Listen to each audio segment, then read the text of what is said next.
अस्सलाम वालेकुम नाजरीन, मैं हूं मोहम्मद अब्दुल हकीम। 7H न्यूज़ में आपका इस्तकबाल है।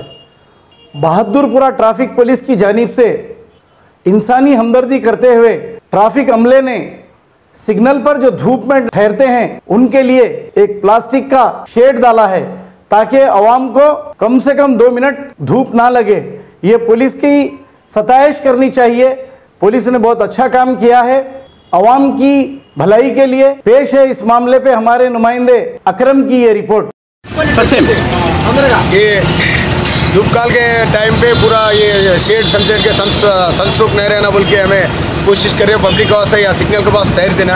कम से कम 1 मिनट नहीं तो 2 मिनट ठहरना पड़ता। वो टाइम पे भी जरा धूप बहुत ज़्यादा है सर, धूप की वजह से सनस्ट्रोक होता, कुछ होता है। उस वास्ते पब्लिक सेवा करने के वास्ते ये शेड्स डालना चाह रहे हैं। ये शेड से टेम्परेरी हम शेड्स डाल रहे हैं। ये सक्सेस हुआ तो परमानेंट का शेड डालने के आइडिया में है।